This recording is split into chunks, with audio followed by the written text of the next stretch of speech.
Welcome to another edition of the Best Business Minds, where we interview business leaders and academics to write thought-provoking books. I'm Marc Kramer, serial entrepreneur who consults with family businesses and entrepreneurs, and currently I'm teaching entrepreneurship at Vinh University in Hanoi, Vietnam. Today's guest is Sébastien Sasseville, author of the book Building Unstoppable Teams: Business Lessons Inspired by the World's Toughest Cycling Race. Sebastian, welcome. Great to have you on the show. Thanks for having me. So, Sebastian, before we get into the book, why don't you give us a little bit about your background and how you connected with your co-author who will not be on with us today? Yeah, nice to meet everyone. So my name is Sebastian. I'm a keynote speaker. I'm an athlete, getting older every year, so I don't know if I'm much of an athlete now, but and I primarily speak on teamwork. I help organizations building unstoppable teams, top performing teams. A lot of what I do is unique because of the immersive aspect of the presentation. So we take people in the story with us.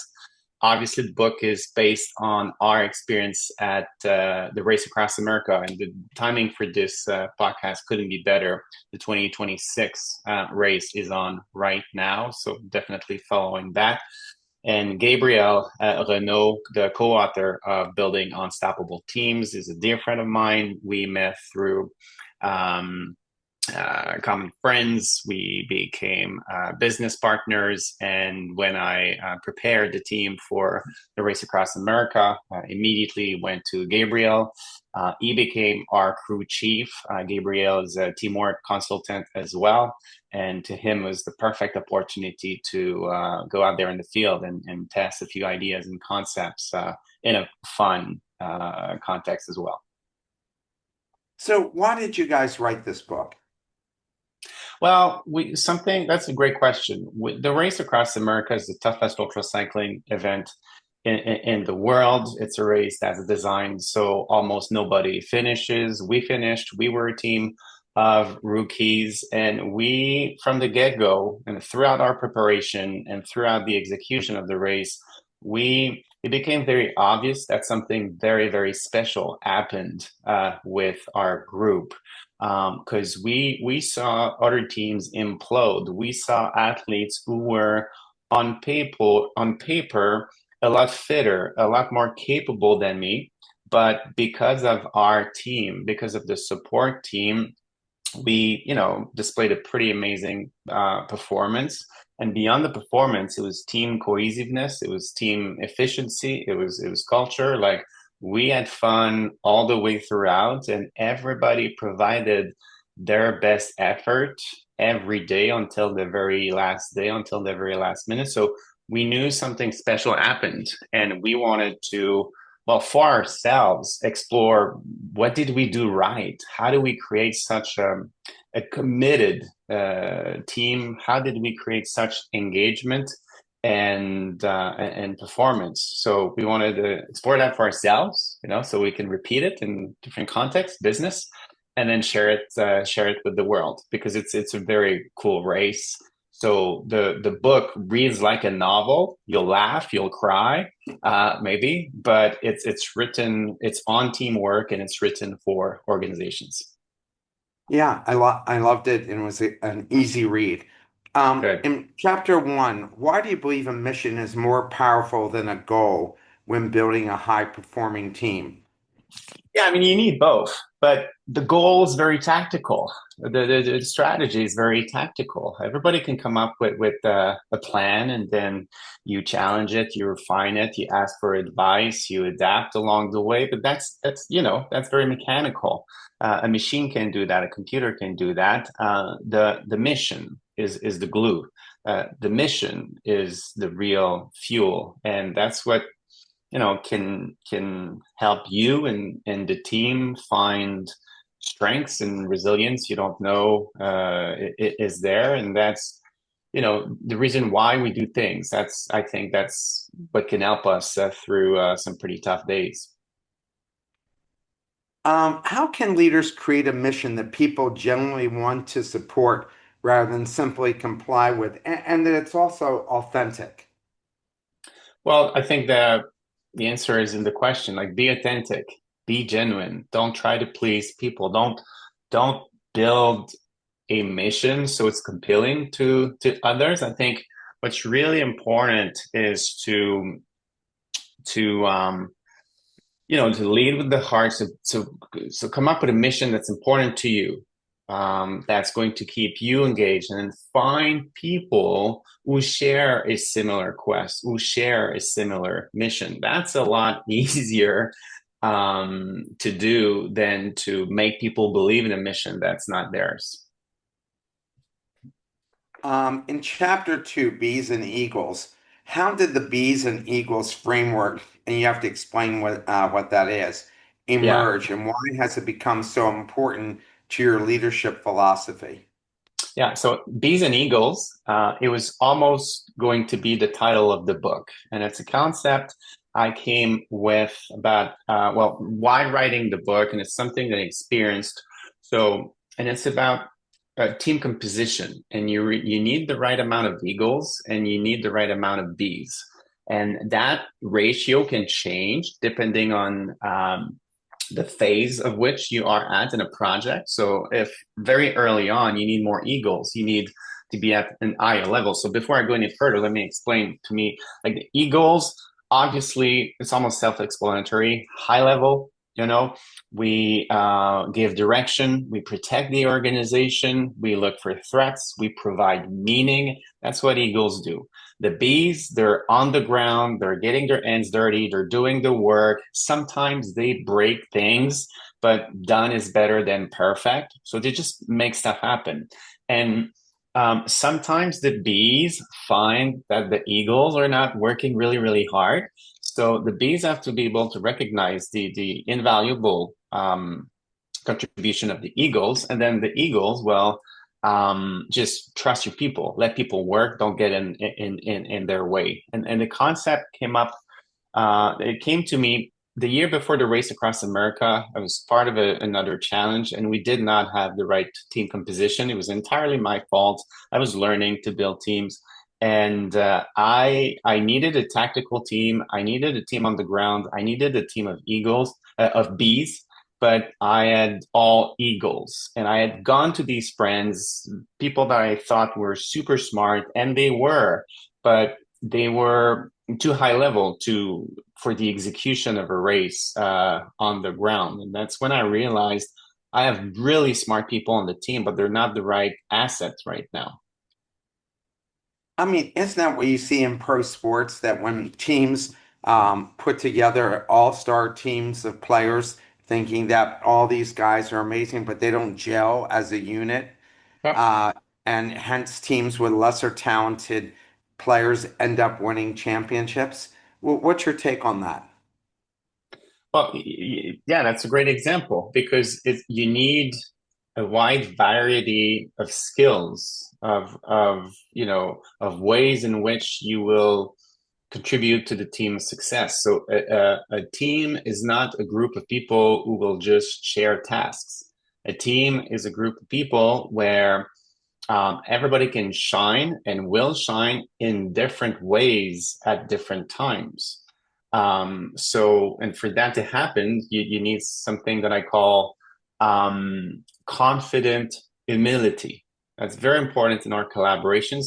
Confident humility, like when you have a team of all stars, well, sometimes humility is the big egos and stuff like that. That's very toxic for a good collaboration. So confident humility is your teammates are going to shine, and you don't feel threatened. You don't feel less. You're just happy that they're shining right now for the benefit of the group. Yeah, that's what I think everybody strives for is to have people who will fit in to the group to make them all better, not just a few. What Yeah. happens when organizations have too many eagles or too many bees? Well, when you have too many egos, nothing gets done.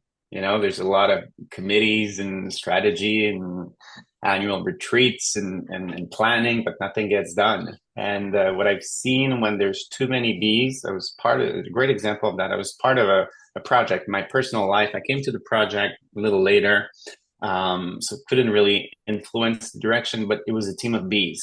And they were working so hard, burnt themselves out, um, and were totally going in the right direction. So sometimes like busy doesn't mean that we're making progress. So they would have benefited greatly from having one or two eagles setting directions and figuring out before we start working so hard what's important and what's going to lead to the most results. In chapter three, baking the cake, what surprised you the most when you assessed the strengths and working styles of the team? Well, it's what surprised me. I was really happy that my intuition was right, but I was even happier than Gabriel, who's a lot more practical and organized, wanted to double check on that intuition. So I built a team of bees, and we had a few eagles, and I thought it was the best team because I knew these people. I knew what they were capable of, what their strengths and weaknesses were. And I went to Gabriel and he didn't know the team members. And I told him,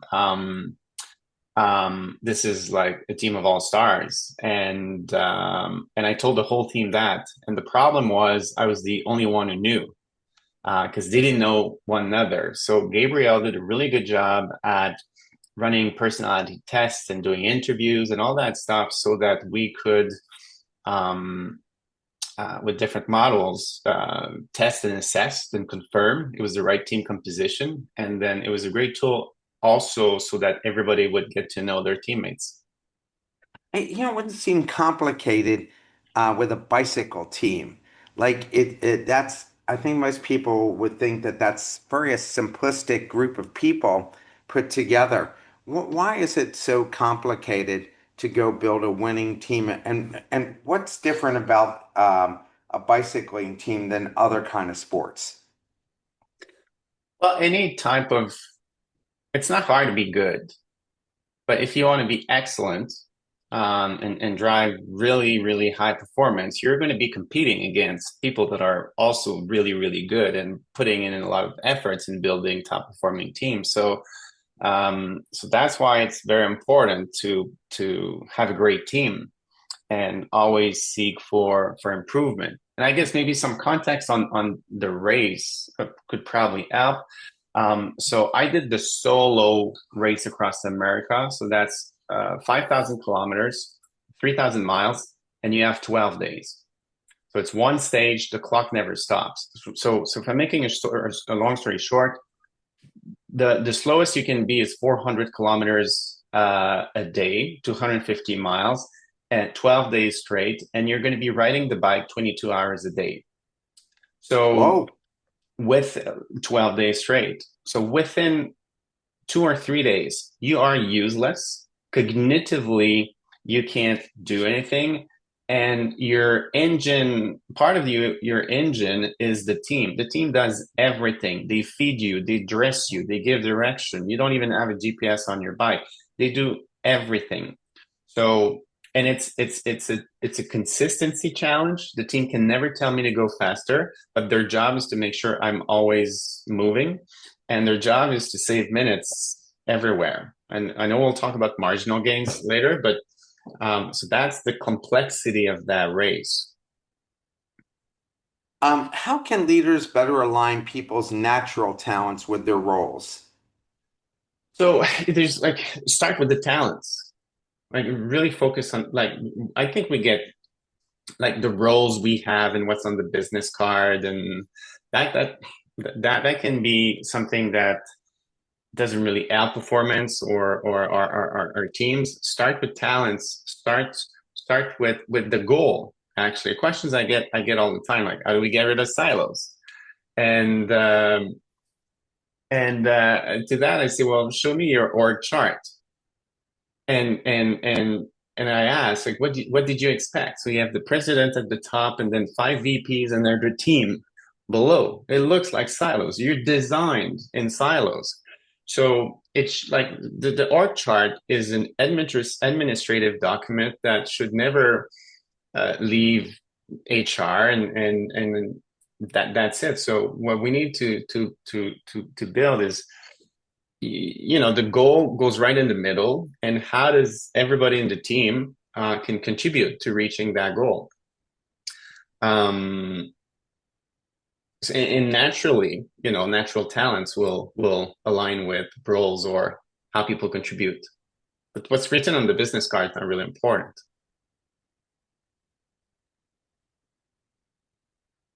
Um, in chapter 4, the big reshuffle, what prompted the reshuffling of roles and how difficult was that process? Because you have a lot of big egos on this team as well, and people who think they're smarter than everybody else. How'd you do that?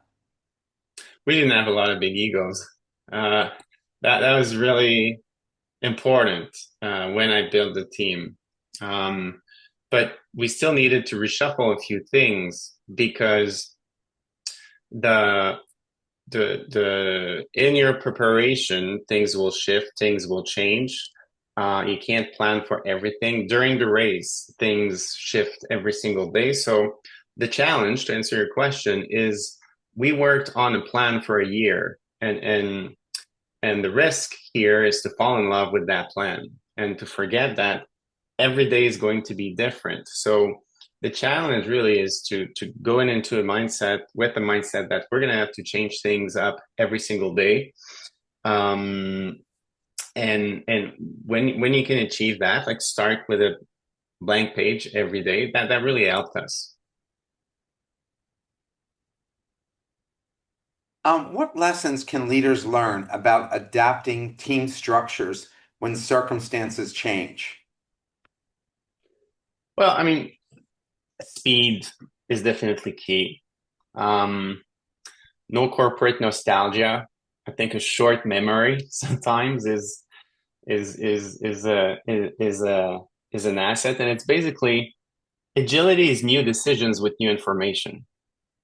And sometimes I say don't fall in love with your plan, but I also say don't fall in love with your previous decisions. And again, ego kicks in. Like I thought this was the way to go. We decided on this strategy a week ago, a year ago, and then if I admit that I was wrong, then that weakens my position. So um, it's not that we were wrong or going in the wrong direction. I think there's new information today that helps us or leads us to a different strategy, and so I think it's important to be flexible and to be able to change course. Do you have any stories to tell related to that? Yeah, I mean, I'll stick with the book and the race across America. Like there's it's very simple stuff. It's a team rotation strategy. It's a sleep strategy that we had came up with, and it looked great on paper, and we thought we were so smart, but in the field, it didn't make any sense. We thought by rotating the team more often in the chase car, it would lead to having more rested people in the car, but the logistics of that didn't really make sense. And then when you're sitting in a chase car, you get acquainted, you get familiar, you learn what you have to do, and you can't be there for just like 2 or 3 hours. I think people were doing much better in the car when they were sitting there for 6 to 12 hours and really getting comfortable in their role. In chapter 5, the buy-in, why is buy-in often harder to achieve than leaders expect? I mean, I guess everybody feels that they would look at it the same way they do and are surprised when people don't. Uh, See, that's the problem. Like, not everybody's going to want it as bad as you are, and sometimes leaders are project owners or CEOs or founders, and so yeah, it's harder to um, achieve than it looks like. I think it goes back to like the very first question you asked. Like, if the people you brought in um, embrace the mission from the get go, that's a lot easier. It makes things easier. What are the most effective ways to create true commitment rather than passive agreement? I think there's got to be something in it for them. That's just, I guess that's the world we live in, right? But there's an optimistic spin to this. I think when as leaders we're making the future brighter. We're taking interest in people, helping them build a nicer future, like how this experience is going to help the rest of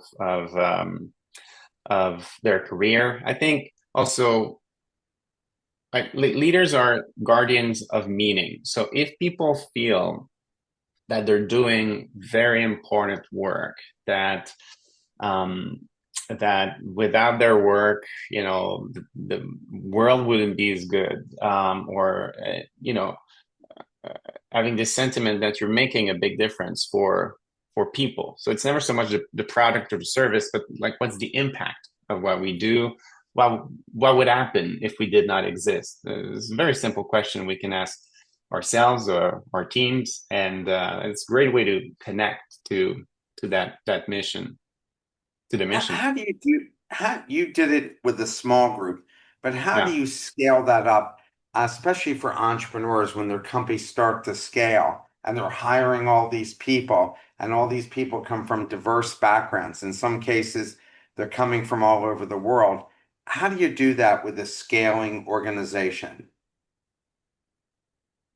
I think culture is everything, and this is something I'm told, almost every week, like Right, from organizations that got bigger, and the people who were there at the beginning, they say things like, "We used to be a family, and things are not like they used to be." right. Um, so that's very normal. I think it's very you like if you're gonna have 10,000 employees, it's not gonna happen. 10,000 employees who want it as bad as you do and who fully embrace the mission, and you're gonna have people who will spend their whole career with you, and some people that are gonna be there for a year. So I mean, so I think accepting that is very important. And some people will come in, they'll just do their job and they'll do it very well. But that's it. And if they're doing their job well, that's also, that's very valuable. Culture is everything. Culture is like a broth. So the stronger the broth, when you have newcomers, then they'll take the flavor, the existing flavor. So investing relentlessly in culture, I think, is important from the get-go, of course. From the get-go, it happens very naturally because the culture is often the DNA of the founders and things like that. But as you get bigger, sometimes it gets forgotten. So there has to be a strategy around it for sure. Uh, a question from the audience. As investors, we often evaluate founders and management teams before there's significant evidence of success. Based on your experience building high performance teams, what early indicators suggest a team has the potential to become truly unstoppable even before they have demonstrated measurable results? That's a great question. Um,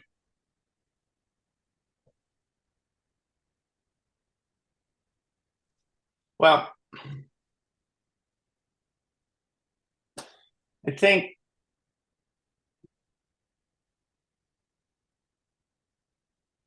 I don't want to answer this.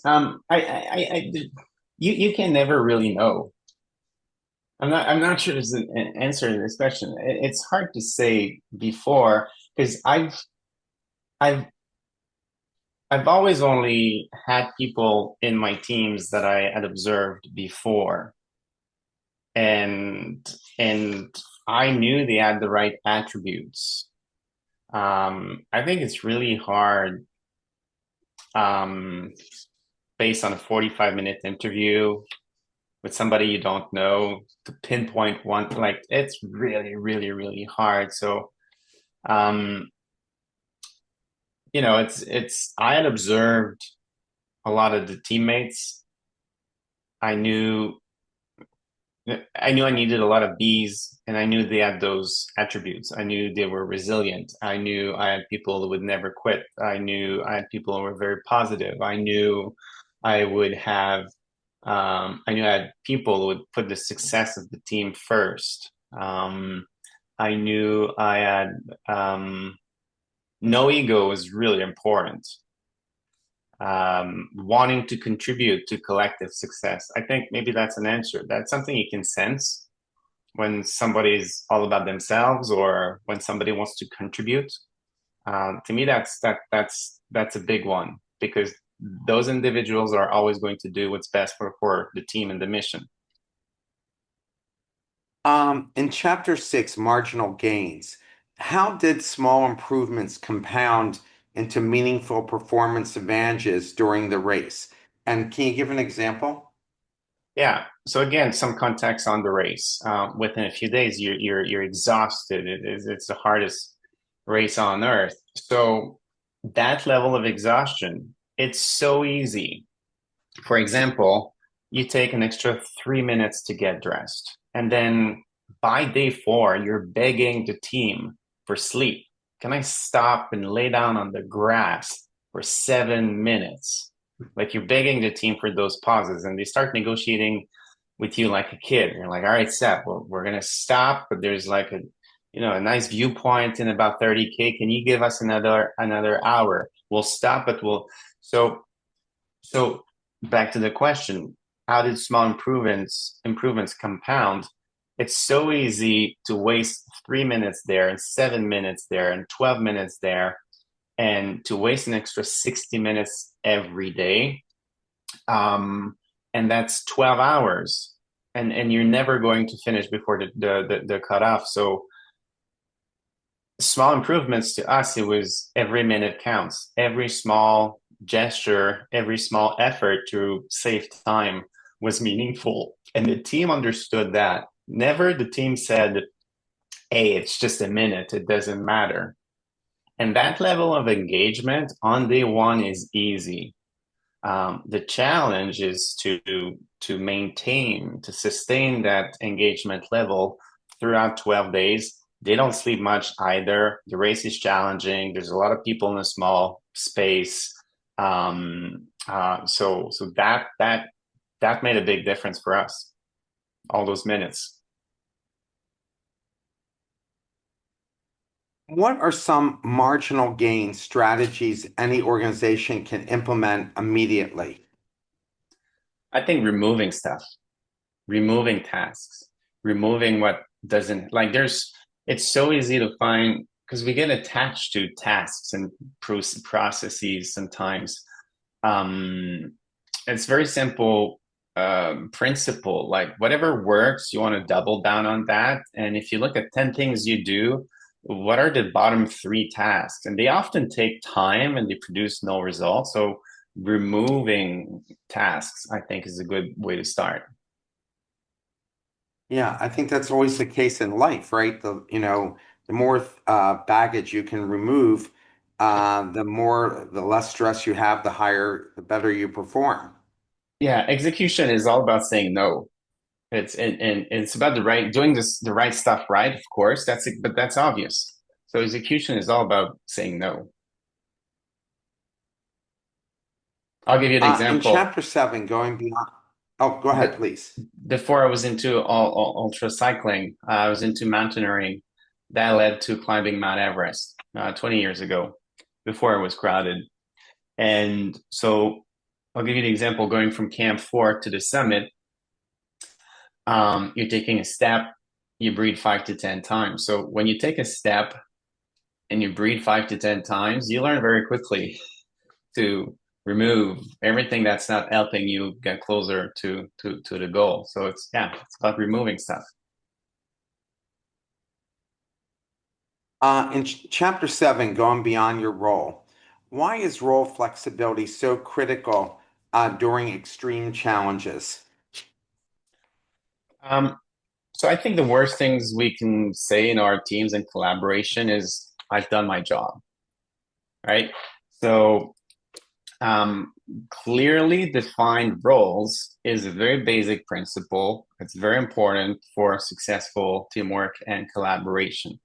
But we don't have jobs so that we do our set of tasks and then I can, close my laptop. So we have jobs because we're part of a mission, there's a shared goal, and I have to find ways to contribute to that. So what worked very well for us, and we turned it into a bit of a formula. I don't even think it's in the book, but I'm constantly thinking about those concepts is clearly defined roles plus flexibility equals performance. That's very key. I'll give you again, so based on the race here, our physiotherapist. So in theory, her job is, to keep me in one piece, but I'm on the bike all the time. So she had access to my body twice a day for 15 minutes.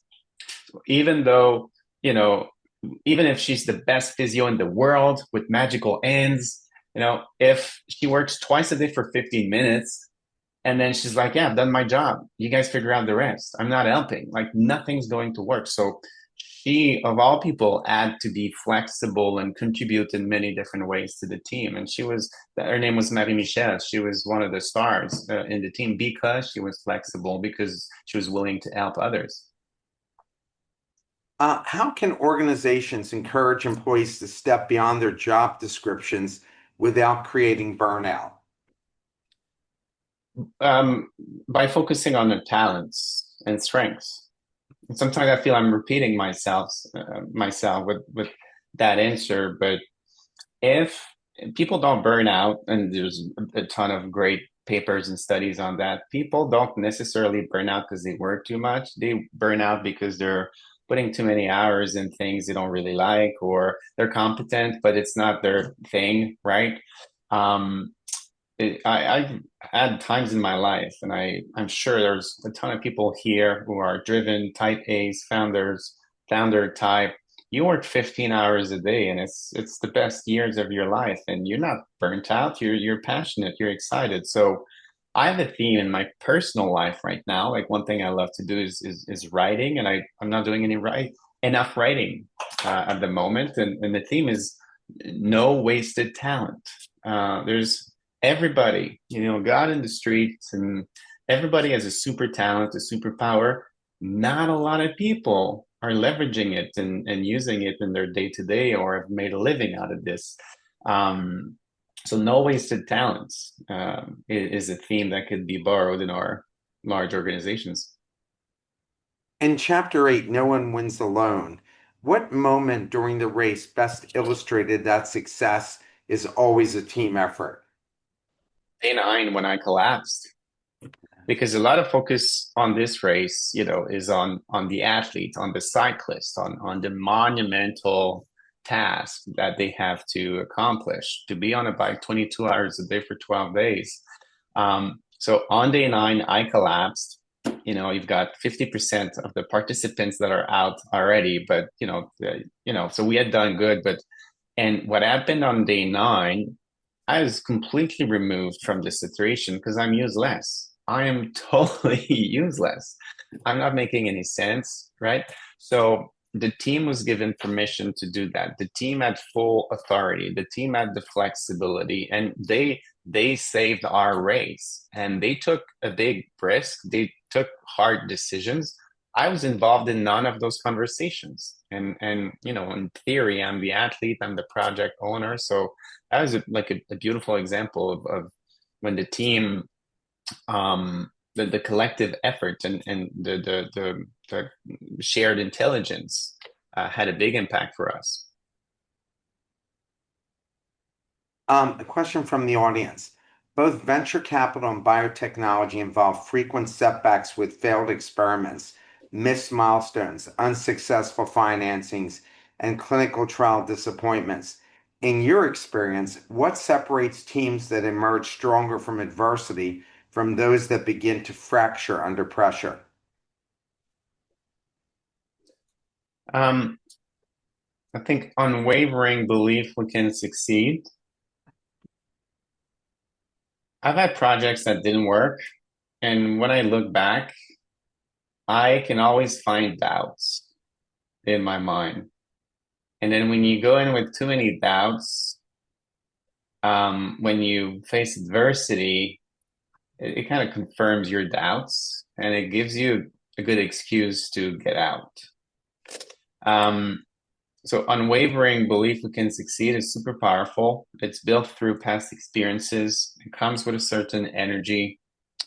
You go to solution mode right away. I think that's huge. And also another thing to be inspired by the gap, because the setbacks are going to happen, right? It's just going to happen.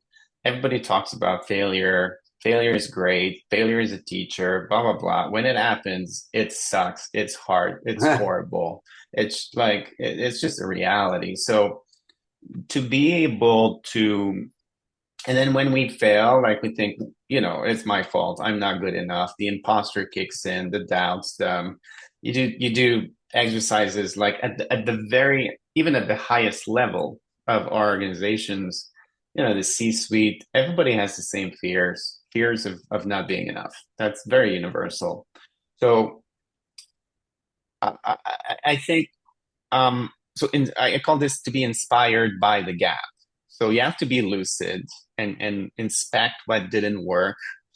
And often, this is where the recipe for success is. Like those failures will show you the way and teach you, well, it didn't work out because of this. And if we did it the other way, maybe it would work out. So A continuing question here. Good answer, thanks. But in venture-backed biopharma companies, teams often spend 7 to 15 years pursuing a scientific vision while facing clinical setbacks, regulatory delays, and fundraising challenges. What lessons from the world's toughest cycling races can help leaders maintain motivation, trust, and performance when success may be many years away?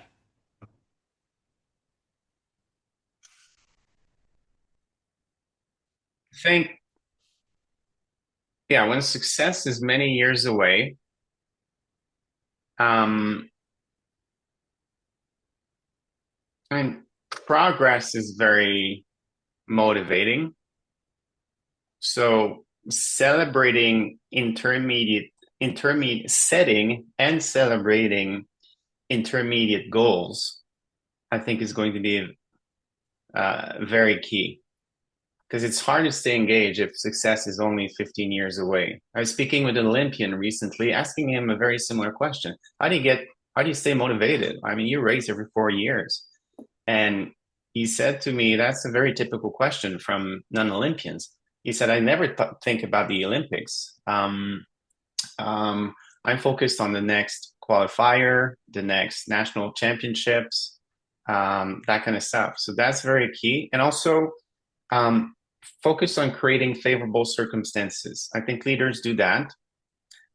So that's best team, best preparation, best equipment, best we can do. Then if there's a storm in 2 years when we push for the summit, then there's going to be a storm for everybody, and maybe the legislative environment is going to change, but it's going to change for everybody. So, but creating favorable circumstances um, can be a great tool. I wonder if you calculate this in, and maybe in the work that you do, maybe not, but if you think about the 7 to 15 years, and so let's take a look at somebody who just graduated college at 23 and they're single. 7 years later, they'd be married. 15 years later, they have kids who are maybe going to into private school or whatever. They're maybe having two or three kids. So their life has really changed a lot. How do you deal with where life changes? Because we've been really talking about just focused on the business stuff, but your outside life really impacts and what's going on. If you're not and your marriage isn't happy or you don't have a significant someone in your life, how do you deal with all that when you're managing people? I talk about teamwork. I never said my personal life was in order, but I'll say, I mean, I think you want whatever you have. Like I didn't have kids, I didn't get married. Like what you described, like the usual track. That's not my life. That's not my experience. I've used that to my advantage. And then some of my closest friends have beautiful families. They followed that more conventional path, and their kids and their families have brought so much purpose and and meaning, and they're so much more grounded than I am sometimes because of that. So just leverage your experience, your life journey, and but whatever it is that you have, that look at the advantages that you can provide. Like a friend of mine had triplets. He's one of my closest friends. Huh? Like you don't wish triplets to your worst enemy. It's just a ton of work. And but he said to me, Sebastian, I sleep 2 hours a day, and I can only work for 4 hours because but I have to be so intentional and so strategic that I'm not achieving anything less. But there's just so much that I used to do that didn't provide any results that I'm not doing anymore. And then we're back to the busy isn't efficient, right? So there's this false comfort that comes from with achieving and doing a lot. It can be a false sense of comfort or accomplishment. Why do so many organizations still overemphasize individual and performance? Um, that's a mystery to me. um, I mean, our society values it a lot. So, I mean, that's the world we live in right now. Meritocracy. But I think we would, we see organizations aiming towards collective um, efforts and successes, and well-being is a lot more important now. And well-being is a very holistic, right? So performance is the same, I think, to reach a level of performance, high level of performance alone, without help, without a network, without having your personal and your physical life in order. I don't think it's possible. Or when it is possible, because it happens sometimes, it's not sustainable. So the collective approach is a lot more powerful. In chapter 9, 1 plus 1 equals 11, what creates the kind of synergy where a team can accomplish far more together than individually? I think you have to experience it. Like the synergy is created from having the experience of a collective success. So it's thought, it can be learned. Um, in our experience, when we prepared the team, this is something we wanted everyone to experience in the year of preparation. It wasn't a promise we made. Hey, this is going to feel good in 12 months when we actually race. It was every day, every week. We like everybody felt um, what it was like to be part of a successful team. It elevates everybody's performance. I'd much rather be part of a team that accomplishes something big than doing something smaller just by myself. And I think it's like it's an acquired taste, but when you experience it, I think you want it more. And nothing feels better than helping others. But again, in our society, that's very individualistic. That's not there's not that many outlets to go out in the world and experience that. So leaders can create that outlet, and it becomes contagious, wanting to succeed as a team because Have it you will seen enrich it? your soul. Like winning together is good for the ego. It doesn't last for very long. It's very ephemera as a feeling. Like succeeding together, being part of a team that is successful, that has a big impact, that will enrich your soul, your life. That's a very different kind of feeling and reward. I mean, you always hear athletes say that even if they're perennial all-stars, without that championship ring, they feel like the career wasn't worth much. I mean, you hear them say that all the time. Even Hall of Fame players say they might not even have gotten a play in the championship, let alone win one. And so they say that. Do you find that to be true for most teams, that it's really about the overall winning the championship, whatever that is? Developing the drug that cures a lot of people, coming up with the coolest electric car, whatever that may be. Yeah, it's important. Winning is important. Results are important. I don't want to be here with a, you know, soft speech on, yeah, it's you don't have to win, the journey matters, and like all these things are also true, but results matter. Results are very important, and that's why we compete as athletes. That's why we go into business, and that's why we want to come up with new medicines and really change the world.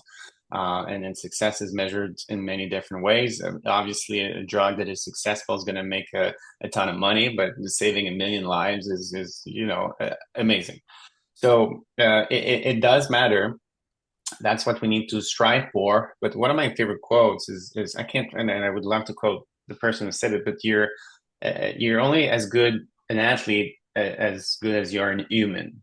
And yes, you want to strive for those championships, and they're very symbolic, and that's what you dream about as a kid, right? I want to lift the Stanley Cup or something like that. So that's a magnet. That's the top of the mountain kind of thing. It helps you structure your strategy to get there, but along the way, a lot of very, very, very good things can happen. You can have a massive impact on a ton of people with your work, even if you don't quite make it to the top of the mountain. I read Rob Lowe, the actor's book, and he talks about the journey is more important, blah, blah, blah.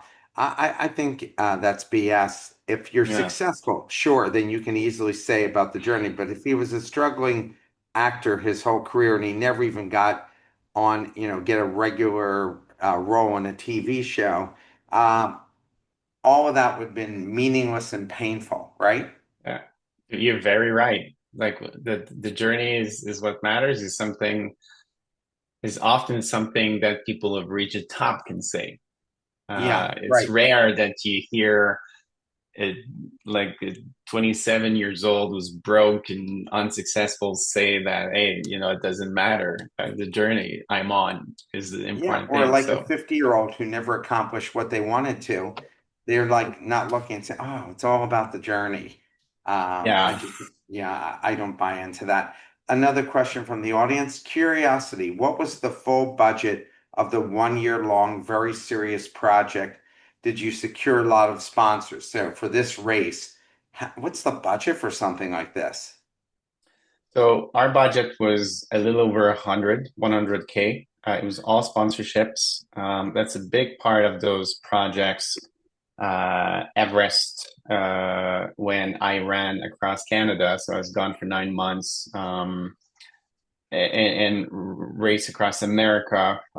It's 12 days of racing, but it's a year of preparation. So sponsors are important unless you have a ton of money. So the bare minimum for a race across America is $50,000 because you have to have several vehicles. You have to, which you rent, but you have to have a minimum of 6 people in your crew. You fly these people to California, you fly them back home, you feed, like, so it's 50 grand, the bike gear. And then we did it with 100 because I wanted video, I wanted photo, I wanted, a bigger team. I thought it would increase our chances of success, and it led to a great book and speaking. So I'm glad we have those assets. But yeah, these things cost money, and finding that money is 100% part of the challenge. It used to frustrate. It still frustrates me when people are like, "Well, yes, somebody pays for it. I'll go. That's easy." Well, yeah, it's 50% of the job is to finding the funding sometimes. Oh, it's always hard getting sponsors. I do that for events that I run, so I know how incredibly Yeah. difficult that Oh is. yeah. How many weeks in advance does your team get together? Is it just for the race itself, or are you, practicing as a team for 6 weeks, 8 weeks, anything like that? So we got to California 3 days before the start of the race, but I'm based in Quebec City, Canada. We all live in the area, so we don't go out 2 months in advance and live together for 2 months and practice for 2 months. But we had multiple rehearsals, weekends that we spent together practicing, training.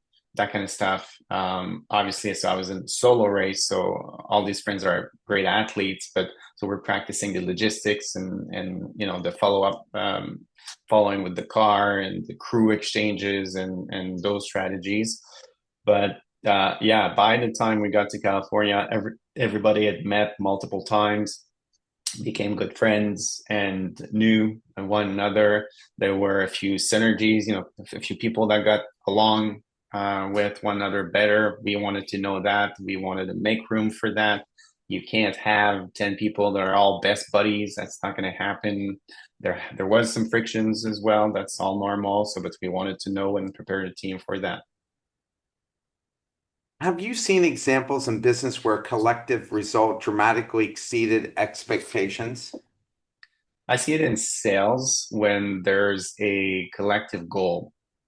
And that's not that frequent because very often sales teams, whether it's pharma, retail, doesn't really matter. Like here, and I was in sales. I was a sales rep in medical devices 15 years ago. And when there's a shared goal, um, that's super powerful because once you reach your goal, you go help others, or ideally, you you help others from the start. And the collective performance is what matters. Again, it's all connected to a year-end bonus, so people are acting a little bit for their pocket, but that just it changes everything. It's very simple, yet we don't see it that often in sales, but a collective goal instead of just a personal quota. And In you can have chapter both, 10, right? yeah, yeah. In chapter 10, breaking in the bees, what are the keys to integrating new team members into an established culture? I thought I talked about the metaphor with the broth earlier, so I think that's important. Integrating new team members starts even before they show up. It starts with a super strong culture, and and um, and then having a plan. I mean, this is very basic, but and you see that in mid-sized organizations when everybody's too busy to help the new person integrate. Um, but you need a plan. You need some time. It starts with HR, hiring the right fit for that culture. Culture fit is great. Culture add, it can be good too. Like, what is it that we don't have that we're missing?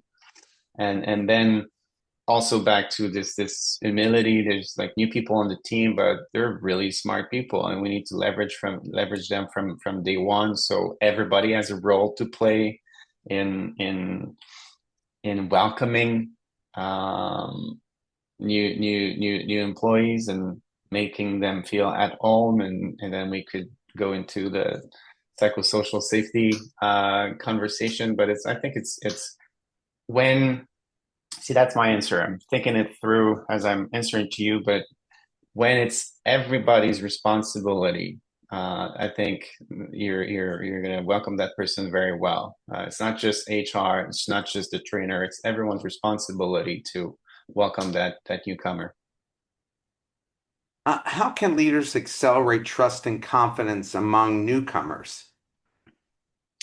By giving trust from the get-go. Um, when trust has to be earned, like you have to earn my trust. This is going to take time, right? You need to be good. Like there's a wall that goes up right away, and stress, and ultimately you've hired that person. So if they're not good, if they don't deserve your trust, I mean, joke's on you. Like you hired that person. So I think that's one way. Um, Obviously trust, but verify and provide, you know, guards and favorable circumstances for that. So you need to set that person up for success. But just giving trust is not something that I used to do, if I'm honest. And what I just told you, like the wall, it's something that was told to me, and I was like, oh my god. I was told earlier because I personally created that wall many times, personal and professional life. So that was very insightful advice. Pushing through adversity. What was the most difficult moment your team faced, and how did you overcome it? And I wonder, in what you're doing, you've got to be so mentally tough. How did you manage to make yourself so mentally tough? Not because it's just not the physical. Yeah. Yeah. So these big challenges, it's not like easy at the beginning and then really hard on the last day and then kind of average in the middle. From day one, you go through cycles that are pretty dark. Um, so one thing you learn is, and not to get too philosophical, but like the dark times always pass. Um, and just in the question, like how do you overcome adversity, like as if there's like a magic formula or something you can do or say, and sometimes things are just going to be shit for an hour a day. It's just, that's just life. So um and it's not that I have a secret recipe to get out of adversity or darker times. It's that I can stay there for a long time comfortably. That's the difference. Um, so accepting to, like, being okay that things are going to be hard for a while, um, accepting to slow down, because again, I'm sure we're surrounded by type A's and I achievers. Mark, I know you're one. So when things are not going our way, sometimes we go to a place of frustration and self-flagellation and all that. You need self-care. So accepting to slow down, know it's cyclical, and back to basics. Like in my small little example, it's nutrition, it's pacing, it's hydration. I don't know individuals or organizations or enterprises who do the fundamentals right, who don't have a certain level of success. But we're so good at making things more complicated than they need to be. So yeah, that's what the team did. And sometimes it was also like there was stress and this obligation to react quickly. And one of our team leaders at one point said, all right, we need to relax. We don't need to take decisions as quickly. We need to breathe a little bit and just take better decisions. What distinguishes resilient teams from teams that fall apart under pressure? Well, the resilient teams, um, they know how to work together. They know how to communicate. They know how to pause, reassess, change course, stay calm. Um, they're okay with adversity. They're okay with things being a little harder for a while. They're comfortable with temporary failure. They're comfortable with temporary discomfort. They're comfortable with reaching a goal, maybe not as quickly as we thought we would. Just this calmness and and sometimes it's important to adapt but don't overreact. I saw a lot of overreacting throughout the pandemic. So the resilient teams are really clear on the goal and the destination. So you don't panic as much sometimes. Here's the last question for you, and I so appreciate you taking the time to speak with us. If every leader listening today could implement just one lesson from building unstoppable teams tomorrow morning, what would that lesson be and why? It's that teamwork is because everybody is pro teamwork, and of course we want to see more teamwork. Teamwork is a conscious decision. It's a business strategy we choose to achieve goals. It doesn't happen magically. It requires a plan, time, and resources. And to think that it's just going to happen is a mistake. And the idea that teamwork is just going to make things easier and faster and more successful is a myth. Like, it's more work. Now, why would I do this thing? It's more work. It's very simple. It's we can accomplish so much more when we choose to work as a team. Race Across America, it's not true that everybody can complete this race. That would be an intellectual shortcut. Um, I'll tell you one thing: nobody can do it alone. That's for sure. Well, clearly you told us how they were making decisions because you weren't of sound mind at the time to make those decisions, right? And so you had to find really smart, capable people that you trusted that would have the team's best interest to do Yeah. it. So I If thought the there's more whole time, journey. because there's some you touch on something so important. I was like cognitively gone during the race. I was forced to manage the team knowing full well that I was going to disappear in 12 months. And that's huge. You manage completely differently when you know you're going to disappear. Right? So you're forced to build a team of autonomous experts. That changed everything. I can't thank you enough for taking the time. And it was such a great book and so much fun to go and read. And it's a good way for people to learn about really how to um, get the maximize people's potential. I think that's why I always tell my students about every day, just do the best you can do. That's all you can do. You have no control over anything else but your effort. And that takes a lot of stress out of them. Students tell me all the time, just knowing that allows them to perform at the best level they can at the time they're doing it. Well, Hmm. have a great rest of your weekend. Thank you so much for taking the time to speak to us. Thank you so much, Mark.